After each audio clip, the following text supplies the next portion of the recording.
Bienvenidos al nuevo episodio de Edutama, este espacio donde los cuentos no se escuchan, se habitan.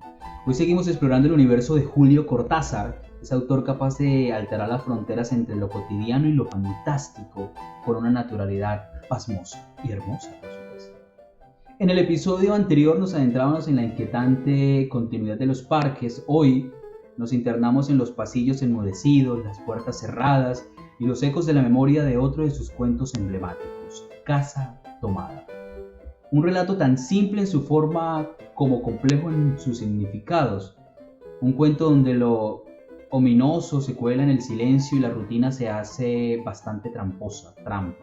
Un cuento, en fin, donde lo que parece apenas un movimiento dentro del hogar puede estar hablándonos de historia, de política o incluso de nosotros mismos, pero especialmente de sueños, porque según el propio autor, esto lo soñó no con su hermana, convertida en personaje, sino y especialmente solo, en la soledad que tanto sofoca. Casa Tomada narra la vida de dos hermanos, Irene y el narrador, que habitan en una antigua casa familiar, demasiado grande para los dos, demasiado llena de pasado, de recuerdos, de voces, de ecos. La historia comienza con la descripción de su rutina: tejer, leer, limpiar, mantener todo en orden, hasta que un día lo inexplicable comienza a suceder. Un sonido apenas perceptible marca el inicio de una lenta pero irreversible invasión. No sabemos qué o quién está tomando la casa, pero su avance es innegable en cada página.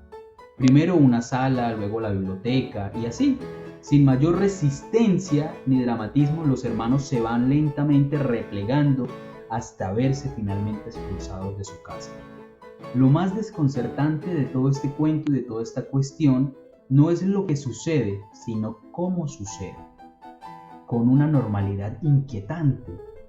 Nadie grita, nadie se pregunta qué ocurre, solo sucede, solo van siendo desplazados de su casa. El narrador es un hombre culto que lee literatura francesa, como también lo hace y lo hacía Cortázar. En ese momento, Irene, su hermana, es callada, práctica, tejedora incansable, no trabajan, viven del campo, no tienen amigos, ni visitas, ni nada particular. Los vínculos externos han desaparecido, digamos, completamente. Son dos islas en una casa que ya parece algo ajeno, algo de otro tiempo, de otra época, y ellos están ahí, habitándola. O la casa habitando sobre esos personajes, también puede ser. Porque entonces es el espacio junto con la casa quienes se convierten en personaje. Aquí Cortázar convierte, digamos, ese espacio en un gran protagonista. La casa es más que un escenario, es un actante, como diría la crítica topoanalítica de Gaston Bachelard. Se divide en dos partes: una zona delantera, donde ocurre la vida rutinaria, y una zona trasera plagada de objetos del pasado. Mientras más avanza la toma, más se reducen las posibilidades de la existencia en la casa. El living central funciona como un punto de equilibrio, como el corazón que conecta ambos mundos. La puerta de roble que divide las zonas actúa como frontera simbólica entre lo que posee y lo que se pierde. Y cuando la puerta se cierra, se cierra también toda posibilidad de retorno. No hay retorno. Una de las claves de este cuento está en la naturaleza de lo que toma la casa.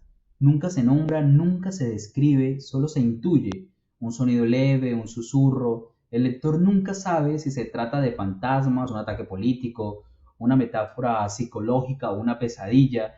Esa ambigüedad es lo que hace de este cuento un artefacto tan poderoso, en el sentido de que se puede interpretar de muchas maneras, y eso es valioso como lectores. Hay algunas interpretaciones que siempre han rondado, digamos, en el mundo literario. Una de esas es una alegoría política, porque lo preguntan en una entrevista de a fondo a Cortázar, y algunos críticos han visto esa casa tomada como una metáfora del peronismo, ¿no? El peronismo comienza a desplazar a los individuos de sus cosas, de su quehacer, representando, digamos, esas clases altas desplazadas por los sectores populares. Aunque Cortázar negó la intención política directa, pues también dejo abierto de que el cuento es una interpretación, y es una interpretación circular, que cada lector quiere o no encaminar por un camino diferente, y eso está alejado ¿de quién? Del autor ya es interpretación del lector.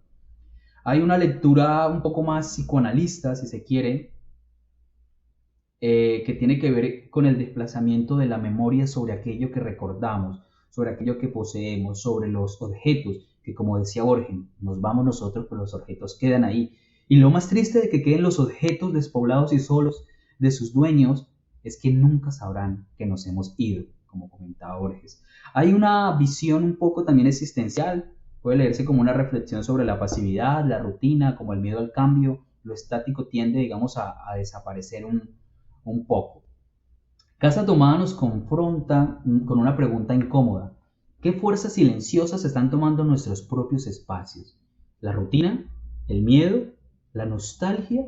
¿Qué parte de nuestras casas mentales hemos cedido sin luchar? Platón hablaba de la anamnesis, el recuerdo como forma de conocimiento, pero en este cuento la memoria es especialmente una jaula, ¿no? Vivir del pasado puede volverse una forma de no vivir, o como diría Heidegger, quizá los personajes han dejado de habitar al mundo auténticamente. Y en esa misma clave, Cortázar nos invita como lectores a abrir la puerta, a dejar la llave atrás y a mirar lo que hay más allá de ese zaguán, ¿no? Bueno, gracias por habitar conmigo este segundo episodio de Edutama. Si te estremeció la idea de perder tu casa sin saber por qué, si alguna vez sentiste que lo cotidiano se vuelve siniestro, o si simplemente te intriga lo que Cortázar esconde en cada línea, este cuento fue para ti. Y si tienes otra interpretación, bienvenida sea. En el próximo episodio quizá nos animemos a excavar en otra de las historias donde lo insólito se disfraza de normalidad, porque aquí en este canal, en Edutama, leer es vivir otras vidas y a veces también perderlas. Hasta la próxima.